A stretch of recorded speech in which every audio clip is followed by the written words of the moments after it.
నేను విన్న ఈ వార్త నిజమైతే మాత్రం పెద్ద సంచలనమే. యాక్చువల్గా ఇది ఇండియన్ అథారిటీసు తాజాగా 43 మంది రోహింగ్యాలకి సంబంధించినటువంటి వాళ్ళు, అంటే ఈ దేశంలోకి అక్రమంగా చొరబడి నిలబడ్డటువంటి రోహింగ్యాలు ఉన్నారు కదా, అలాంటి వాళ్ళని ఐడెంటిఫై చేస్తున్నారు కదా. వాళ్ళని తాజాగా ఈ రోహింగ్యాలు ఎక్కడి నుంచి వచ్చారు, మయన్మార్ నుంచి వచ్చారు, వచ్చేసి ఇక్కడ అక్రమంగా నివాసం ఉండి ఇక్కడ నానా తిప్పలు పెడుతున్నటువంటిది.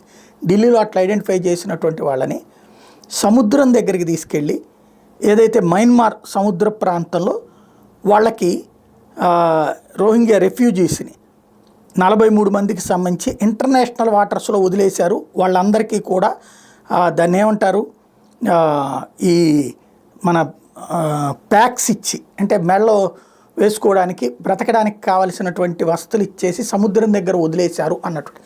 దీన్ని నెగిటివ్ కాన్సెప్ట్లో, అంటే అన్యాయంగా చంపేశారు అన్న కోణంలో ప్రొజెక్ట్ చేసుకొస్తున్నది అంతర్జాతీయ మీడియాలో కొన్ని వర్గాలు. ఎట్ ద సేమ్ టైం రోహింగ్యాల్ని తిప్పి పంపిస్తున్నారు అన్నటువంటి అంశం మరొకటి చర్చకొస్తోంది.